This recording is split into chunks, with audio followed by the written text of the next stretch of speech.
Greetings, everyone. You are tuned into the Trust and Believe Nomad Cast. I am your humble host, retired Master Sergeant 20. Hope everyone had a great Tuesday yesterday. Everything was good on my end. No issues to continue to move forward.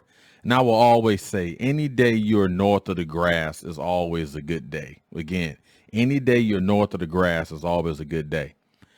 So just thinking about my opening remarks today, I don't know if I really want to address it, but I think I will, just, as a public service announcement. So Henry Ruggs is a former wide receiver of the Las Vegas Raiders. And I say former because they released him this morning. Well, yesterday, if many of you have heard or may not have heard, he was involved in a fatal car crash that ended up killing, I believe, a 23-year-old young lady. It was a high rate of speed out there in Las Vegas. It was like 3:30 in the morning. He was impaired. So he ended up, I think, veering to one side of the lane and ended up crashing into her. And, it's just an unfortunate situation. I don't want to go too deep into it because I don't really have a lot of the details and I'm not trying to report anything.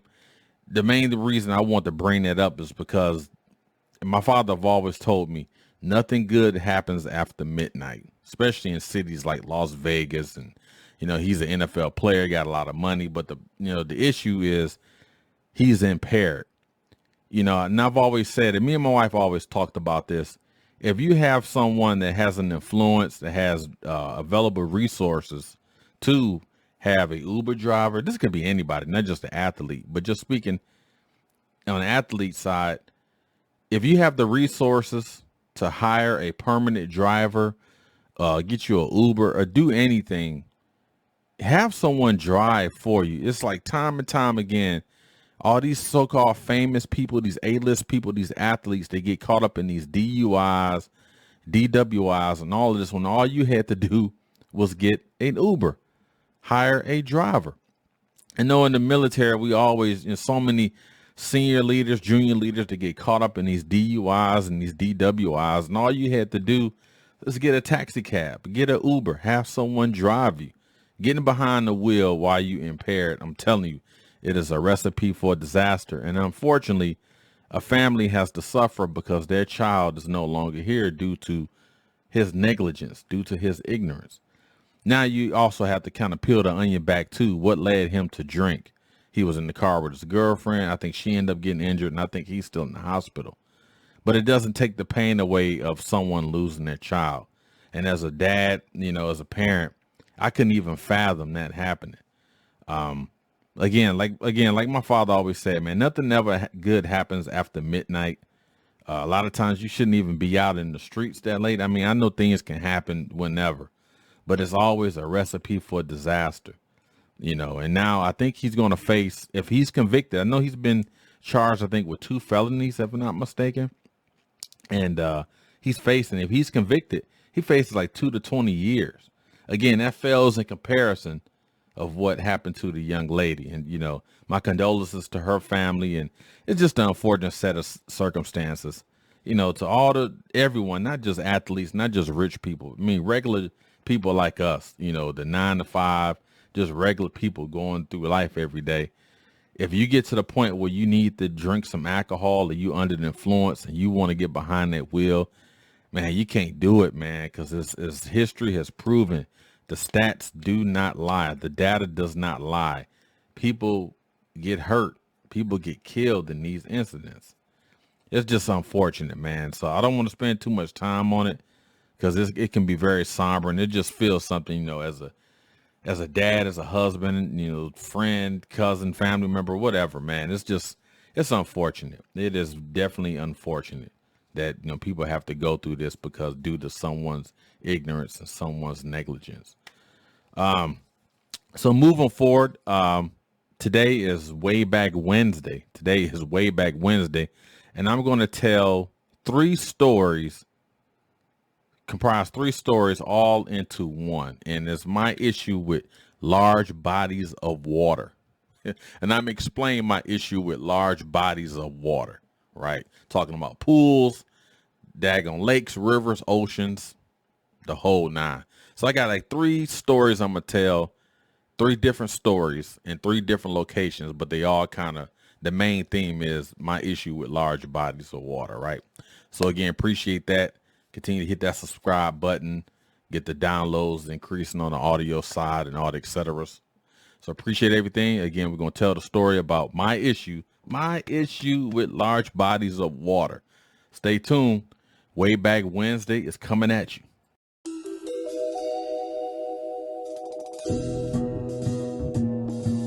All right, everybody, welcome back. Welcome back to the Trust and Believe Nomad Cast here on the Wayback Wednesday on 3 November 2021.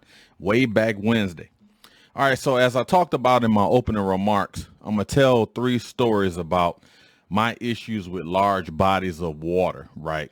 I have an issue with large bodies of water, flown over water, been in the oceans, the whole nine. So I'm just going to break it down right now. So the first instance where I knew I was not going to be a fan of water survival, aqua skills, and all of that. My parents took me to a YMCA way back in, I want to say maybe like 1985, 86, something like that.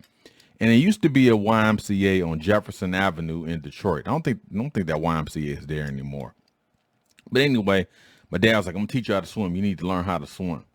Now, I grew up in Detroit, man, concrete jungle, freeways, concrete, buildings, blocks.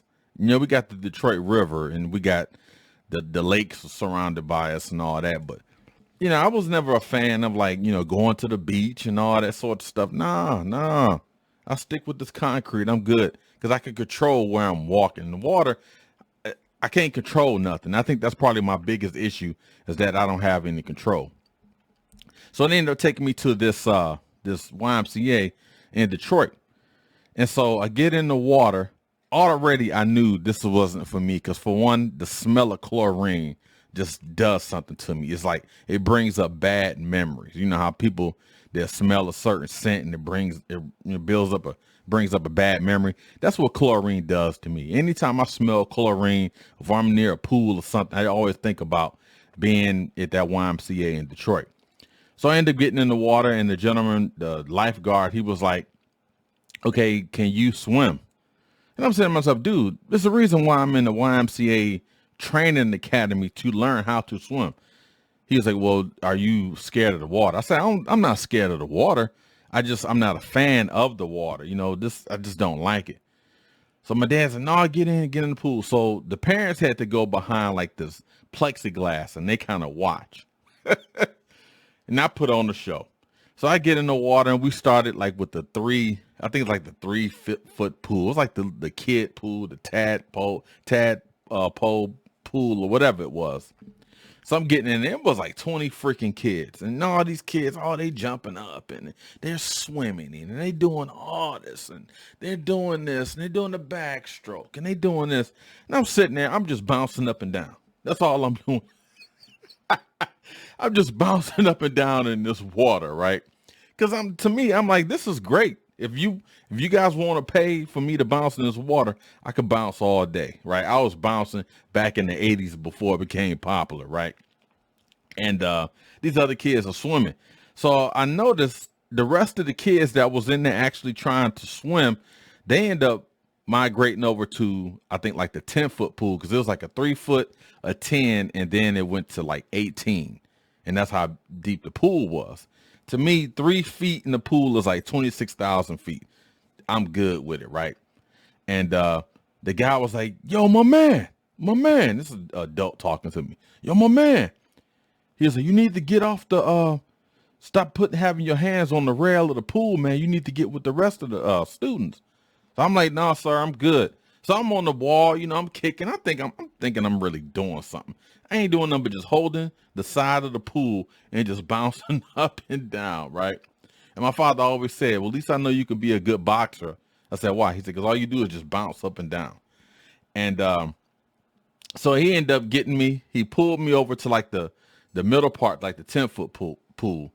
And oh man, I went freaking ballistic. I'm kicking, I'm punching, I'm doing all this. And so they was like, sir, ma'am, can you please get this young man out of this water? Because I don't want him to hurt himself, you know. And that dude probably was like, man, if I could just take your head and put it down in that water.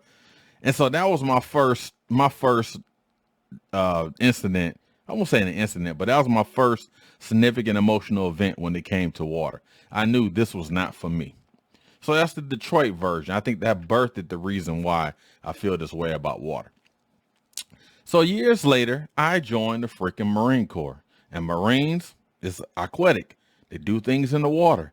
They do all these reconnaissance operations in the water. They're amphibious. Water.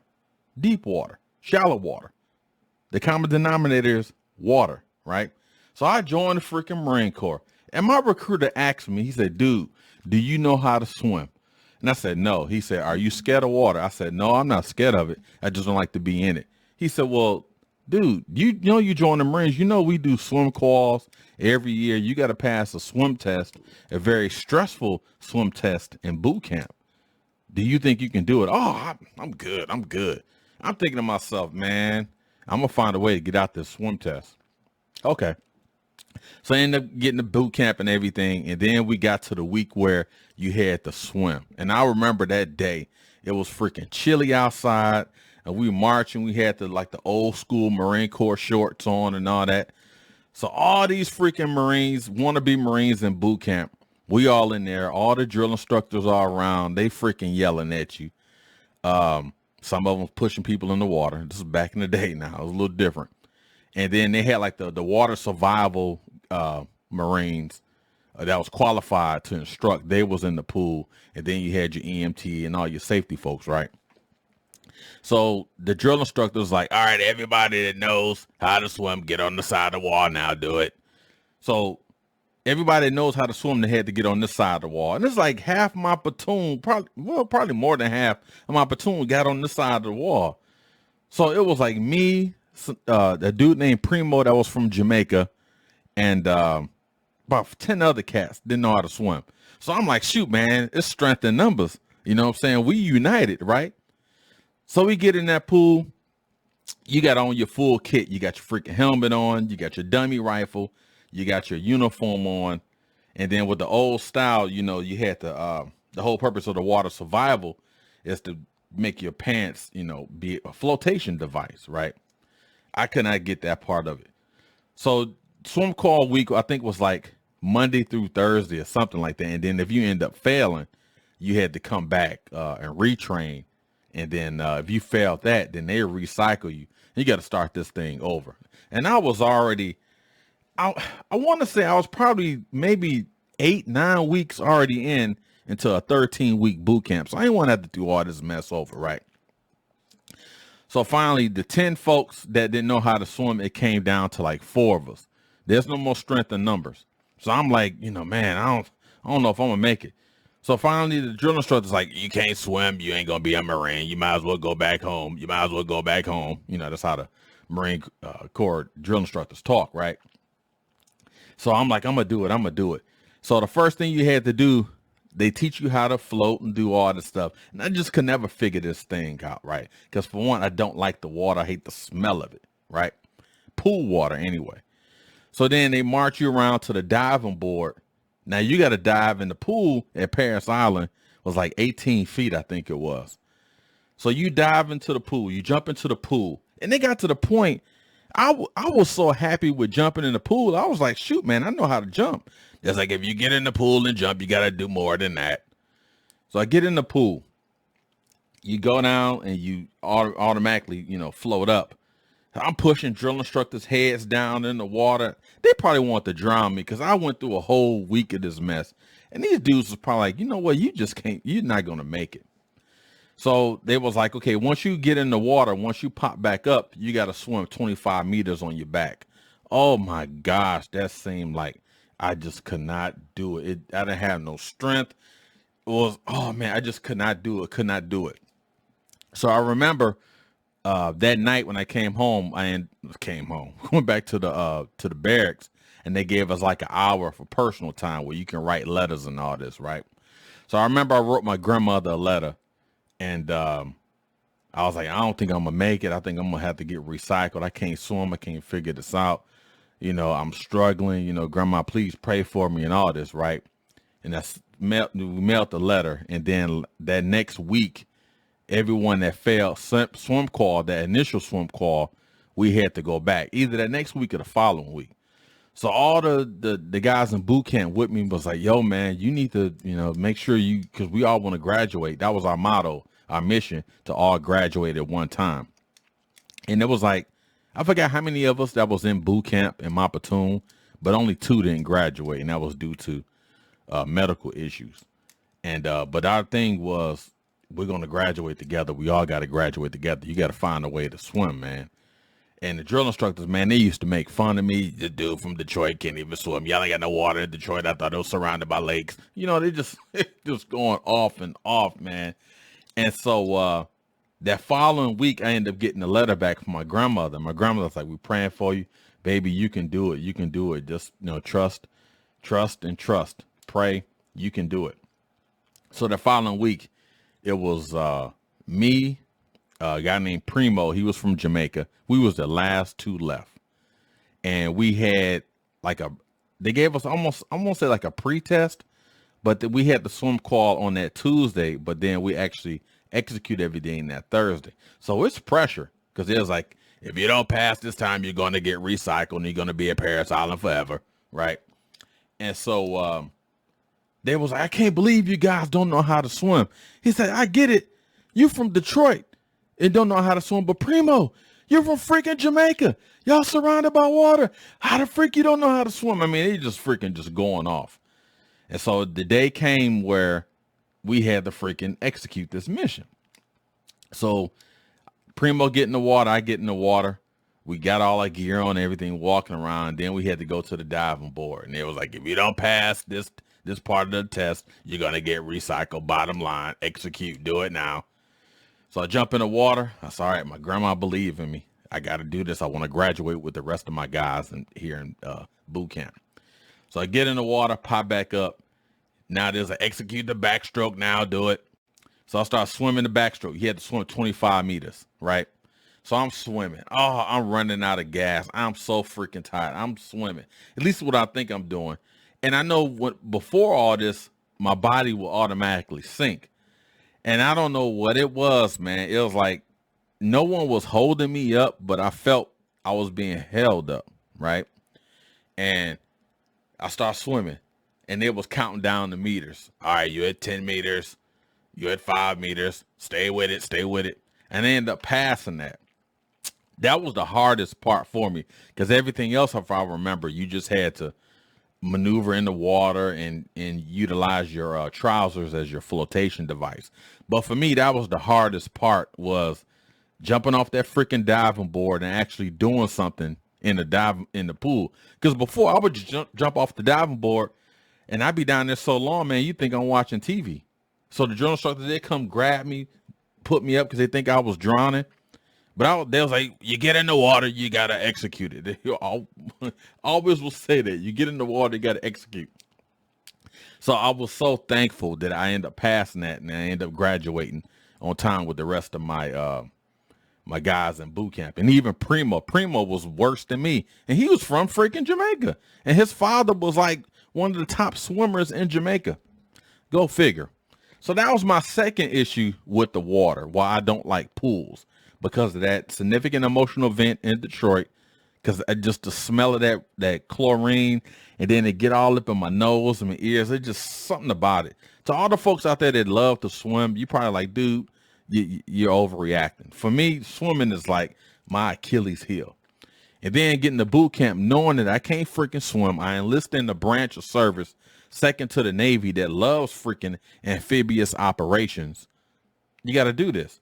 And so I remember my drill instructor was like, you may have passed this time, but you better get your skills together, because when you go out to the Fleet Marine Force, which is where you go to your permanent party, you're going to have to learn how to swim.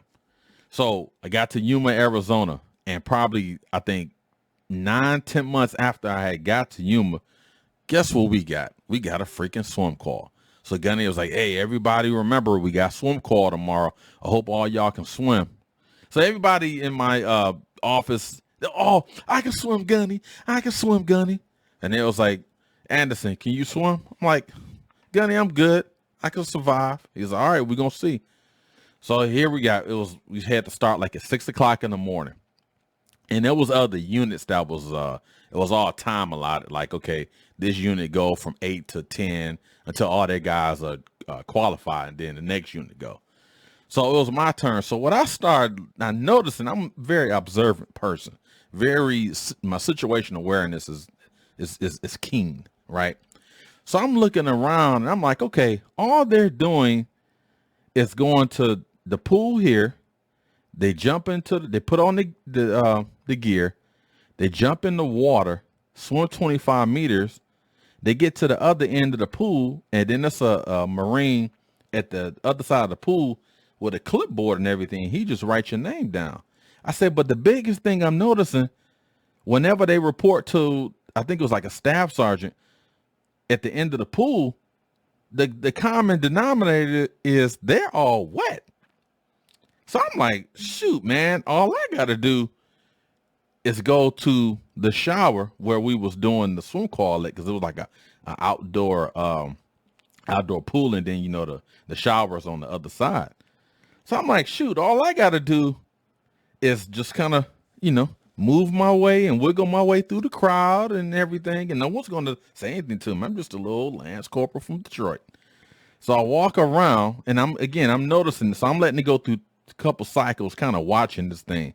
Again, Marine get in the water. There's like 4 or 5. I think they had like 2 diving boards. So there's multiple people going around. They get in the water. They do this swim call. They do all this, and then they come at the end, get out the pool, say their name, and then they're good.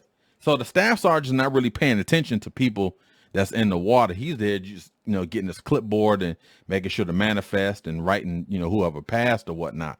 Because if you make it to him, you passed. So I'm like, let me watch this again for about 10 more minutes just to ensure, whatever I'm getting ready to execute, even though it's wrong, let me make sure this is right.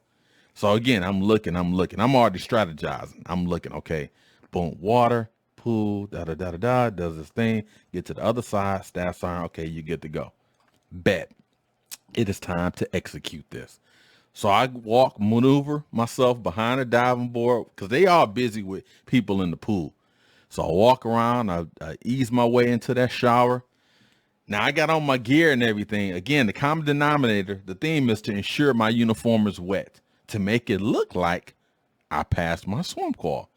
So I get in there, I took the best shower of the day that day. I'm making sure my uniform is just drenched. It's just drenched. Because if I come out the shower, the only thing people are going to assume that I went there to use the bathroom. They ain't going to think that someone took a shower to act like he was wet from being in the pool, right? So I make sure my uniform was just drenched, heavy, the whole 9. So then I walk on the other side, just move my way down, and I made sure a lot of people was around. I wasn't walking by myself. So I end up integrating myself with the crowd. We walked to the end, and then it was like 3 people in front of me. They gave their name, Spencer, Jackson. Then he was like, your name? I was like, Anderson, Lance Corporal. He's like, okay. He said, you guys are good to go. He's all right, report to your units. I was like, thanks, Staff Sergeant. Appreciate it. You have yourself a good day, okay? So then I ended up going back to my, getting kind of dried off again. I changed it to my PTs. I went to my barracks room, took a shower and everything, put on my duty uniform for the day. So we had a meeting that afternoon with all the Marines in our office. So Gunny kind of going over like all our training notes, things that we got to accomplish for the month and all this, PT test, the whole 9. So he was like, hey, he said, so everybody, I'm assuming everybody passed swim call today. And we was like, Roger, Gunny. He was like, hold on, let me look through this list. He got to my name. He said, Anderson. He said, Anderson, you did swim call today. I was like, Roger, Gunny. He said, okay. He said, all right, everybody good. He said, moving on to the next one. So yeah, I told a lie way back when in the 90s, and I kind of cheated the system because I didn't actually go through that swim call. But gosh, dog, I went through that swim call. You know what I mean? And I tell you, man, I was not going through that again. So in 4 years in the Marine Corps, I went to swim call once in boot camp because there was no way to get out of it. And then my first year in the Marines in Yuma, Arizona, we had a installation-wide swim call. And I did what I needed to do. Just I mentioned in the aforementioned story, right? And I executed that. So I hold that to my heart that yes, I went through swim call. No matter how you look at it, at the end of the day, my name was on that roster. And this is way back in the 90s, right? But I tell you, that was my fear of water. I did not want to go through that again. The Detroit with the pool at the YMCA, the pool at Paris Island during Marine boot camp, and then that pool in Yuma, Arizona. I found a way to cheat the system. It is what it is.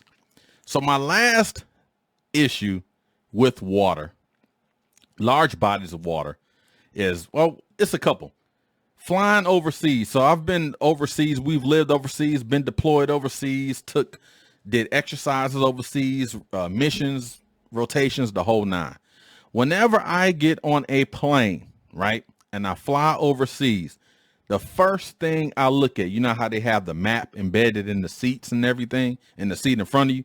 First thing I look at the large body of water, whether I was flying over the Atlantic, whether I was flying over the Pacific, or whatever.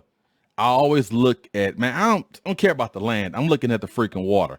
And I tell you, no matter the places I've been overseas, all the countries I've lived and visited, I always look at the large amount of water. I could be asleep on a flight, and I try to put myself to sleep knowing we're flying over a large body of water. And I always make sure, let me get my best nap in while we're flying over this water. So I always look where the plane is getting ready to go over the water. I'm like, okay, it's a whole lot of blue going on, right? There's a whole lot going on right now. Let me just try to go to sleep. And I go to sleep thinking I'm slept for like 13 hours. I wake back up.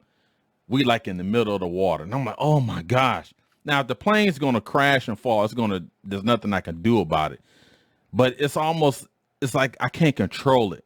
And it's like, I guess some people, they feel claustrophobic. They can have stuff on their face. They're in the closet.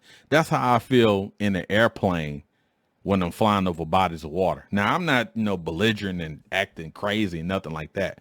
But internally, the insides are eating me up because I have no control over what's happening. The only thing I can do, I can pray first and foremost. Second thing, the only thing I can do is just go to sleep, to try to sleep off the anxiety, try to sleep off this mental pain, because this pilot's flying over water. How long has this pilot been flying this plane? Is he certified? Did he get his pilot's license at Jerry's Chicken Shack? I mean, what's going on here? Is he awake? Is the co-pilot awake? Has this plane been serviced? It's almost like I told the story about sitting up under an underpass or under a bridge in traffic. That's where my anxiety kicks in, PTSD. I can't stand it. That's how I feel in a plane flying over large bodies of water. And then you would think, dude, you done lived overseas, you done been deployed overseas, and all this don't matter. Again, I'm not belligerent to the flight attendants or passengers, nothing like that. But internally, it just, it's like, hurry up and get this plane over this water. Hurry up, hurry up. And we were in Okinawa, Japan, surrounded by the East China Sea, the Philippine Sea, and the ocean, right? And we had what we call a dragon boat, and I got my dragon boat t-shirt here, if you can see it. So we were part of the dragon boat, which is huge in Okinawa and other tropical countries as well. But dragon boat, you had a dragon boat races during Golden Week. It was like a week of celebrations, a festive event in Okinawa, right? So my wife was already a member of the dragon boat team, the women's dragon boat team. So I'm like, okay, our first year in Okinawa, she's part of the team. I'm like, you know what? I got to find a way to be part of the dragon boat team. This dude can't swim. I ain't got no business being in somebody's ocean. I ain't got no business being on someone's freaking dragon boat, right? So I was like, I'm going to do it. I'm going to step out on faith. I'm going to challenge myself, right? So our first practice, we were practice at this dock. I forgot the location, the name of it, but there's a dock we used to practice, and they had like a pseudo boat. We would pretend like the dock was a boat. And then we had a sergeant major who was our coach, and he'd teach us how to paddle, how not to get winded when you paddling. Because when you paddle in that water, man, it takes a lot of cardio to get it going. And I was in definitely great shape back then. So we're paddling, we're learning the nuances of paddling and when to go, and he's situating people with their strengths. Some guys are stronger on their left. Some guys are stronger on their right. And he had positioned by the big guys, the small guys. And, that was his job. And just to coach, teach, and mentor. So I'm like, man, this is great, man. You're part of a team. I'm really enjoying this. Then they was like, oh, when we actually do the dragon boat race, worry about the sea snakes and all these other different things. I'm like, man, I ain't worried about no snakes. I'm worried about this freaking ocean we getting ready to go into. So after we was doing that, everything was fine. So then, okay, now we about to go live with it, and we're going to have probably like 5 or 6 practices in Naha, Japan, which is like the downtown area. We're going to have practices, and then we'll execute the actual dragon boat race. And we was racing against a whole bunch of teams, man. It was a great event. Continues to be a great event. And so we had our practices on a Saturday. So we all go to Naha, man, and everyone's practicing. So it's not just us. I mean, everybody, the Air Force got their team, the Army, the Marines, the firefighters, DA civilians, everybody got a team. So we out there, we got our boat, and we're practicing Sea of Japan, and we just practicing. So the guys that was on my boat, they loved freaking water. I didn't love the water. The only thing I liked about the dragon boat was the camaraderie, the esprit de corps, and all those things, right? So we're moving, man. We're paddling. And so we had to turn around this thing because one of our weaknesses was we didn't turn around fast enough because everything is built on time, right? So we keep going. So the guy, it was a master sergeant that was like, we need to make these turns fast. He's all about, we got to make these turns faster. You guys, you're sucking this and that. So I'm like, man, we're going fast as we need to go. We don't need to go any faster, right? So there's like, when we get around this turn, we already paddling. Once we get around this turn, we got to really dig in. That's what our sergeant major used to say. You got to dig in. These dudes dug so much. I'm telling you, that freaking vessel that we was on, it started leaning. And this part was freaking nothing but freaking sea. And I'm like, yo, my paddle, I'm like this close. It's like, if I'm like this, the freaking water is like this on me. I'm freaking petrified. I'm thinking I'm about to flip in this freaking boat, and these dudes are going to swim to freaking land, and they're going to freaking leave me. And then some freaking shark and octopus are going to freaking take me, and then I'm freaking done. I'm just going ballistic. I'm freaking mad. And I was a sergeant first class. I was an E7. We had majors, lieutenant colonel, sergeant majors. I'm getting mad. I ain't even care. I said, man, blank this, man. You guys out here thinking this a game. This ain't no effing game. I mean, I'm just going off. And he dudes like, dude, relax. Because they understood I was the only one that didn't know how to swim. There's like, dude, relax. We didn't tip over. And if you don't want to be on the team, you can get off the boat. So everybody kind of looking at me like, what you going to do? So I ended up staying on the boat. But I was so close, I felt to drowning. It was like almost, that water was like cheek high. And I could be exaggerating, but I don't think I'm not, right? Because there's always truth in my story. And I'm telling you, that water was and it was like just so cold up against my face, man. And it's like just, oh man, I was so freaking mad that day. I told my wife, and she was like, dude, settle down. You didn't tip over. You good. Because my wife, she's into the water and she can swim and do all this stuff. I'm like, no, man, I'm a land creature. I enjoy the land, right? So we end up practicing again, no issues. And then we actually had the dragon boat race. And I don't know, we didn't place first in the actual race, but, my fear of the water, my issue with water, it kind of subsided with that because the guys was like, hey, man, if you don't want to be on the team, you can freaking leave. And I ended up staying, and we got the dragon boat shirt. And I'm kind of proud of this, man, because, it was 2015, Okinawa, Japan. And I tell you, man, it was a good time. And I think after that, and then I'm going to wrap this up, after that, we was out at one of the beaches because there's like just billions of beaches in Okinawa, Japan. My daughter, we was out there at the beach on a Saturday one day as a family, just kicking it. Nice weather outside and everything. And they had one of these, the guys will have a boat, a speedboat, but attached to the back of the boat was like almost like a balloon. I won't say a balloon, like a big flotation circle. I guess that's what you want to call it. I don't know the name nomenclature, but people can get on this balloon. It's almost, I want to say a balloon. It's almost like a couch, but I think like 5 or 6 people can get on there. You ain't strapped in. You just got to hold on. So my daughter was like, Dad, let's get in the water. I'm like, nah, I think your mom wants to do it. So then my wife was like, nah, baby, go out there with your daughter. Man. So, I can't be no punk, in the face of, adversity, right? In front of my kids. So I go out there and I didn't want to do it, right? Because of my fear of water. I don't say fear, my issue with large bodies of water. So I get in this freaking thing and my daughter's like on this side. I'm on her side. And we holding on to these little straps, man. The straps weren't worth nothing. So we holding on to it. So the dude, he starts off slow and he asked me what speed. I say, just a regular speed. I don't need the, we don't need the freaking evil Knievel of this thing. So then my daughter's like, go faster, go faster. So he gonna turn around and get a thumbs up. This dude, man, this dude had to be going at least 1,700 miles an hour. Oh, he's spinning us all around this freaking large body of water. Oh, we just going. Oh, my daughter just laughing. This is just so fun. I'm in there like just mad stiff, right? I don't want to look around. I don't want to do nothing. I'm trying to protect her, but knowing if I'm in this water, I can't protect nobody. I can't protect myself. So I'm trying to hold on to her and this bootleg strap, right? And he's spinning all the thing going up and down. Oh, my daughter just laughing. Oh, this is the best time ever. Oh, I'm the greatest dad. Thank you for coming out here with me. And I'm like, man, when we get back to this beach, we're freaking going home, right?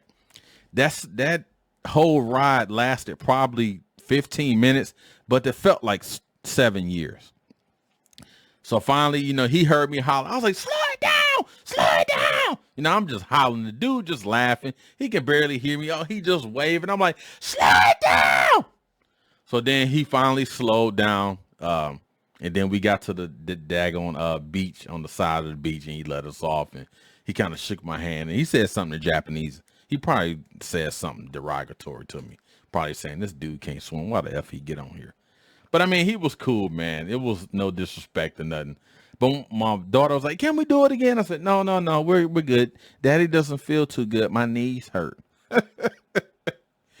So again, that was my kind of story with Wayback Wednesday, talking about my issues with water. Again, the first one was in Detroit and being in the swimming pool. Even to this day, swimming pool water, just the smell of it, the chlorine, it's just something. I think about all that. And then being in Marine boot camp in that water and being forced to swim and almost getting recycled because he couldn't pass the freaking swim call, then getting the Yuma and, doing what I need to do to ensure my name was on that training manifest.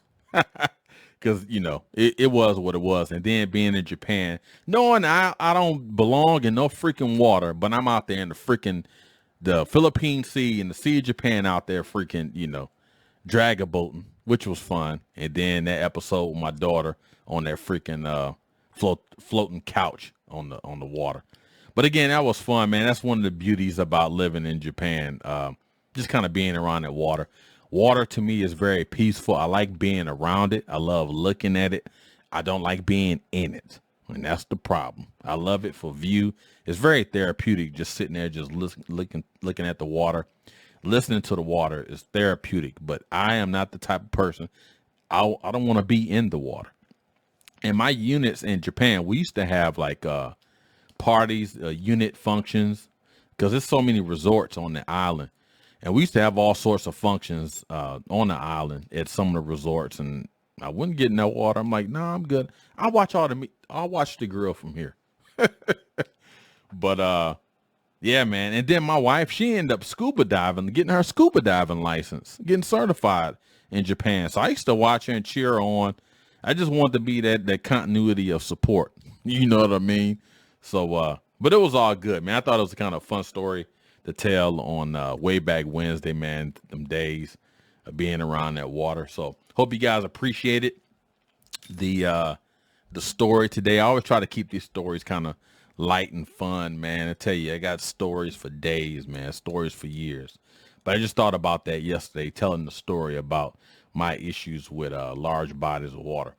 So I hope you appreciate it. Again, this is the 3rd of November, 2021. This has been a segment of Wayback Wednesday. Hope you appreciate it. Hope you guys have a great and wonderful day today. Execute everything you want to do in life and make sure you have a plan, be deliberate in your plan, conduct the appropriate deep dives to ensure your plan is going to work, and then validate your plan, execute your plan, and do all those things. One thing I want to leave you with, I know I've been saying in the past, I want to have a nugget for you every day. So today's nugget is, no matter how dark it is, the hand always knows where the mouth is at. Think about that. No matter how dark it is, the hand always knows where the mouth is at. All right, so take that for what it's worth. Appreciate it. Again, Wayback Wednesday today. Tomorrow is Sneaker Stories on the Thursday, so that'll be fun. And then we'll wrap it up for the week. So again, see you guys tomorrow. Be safe. One love. Peace.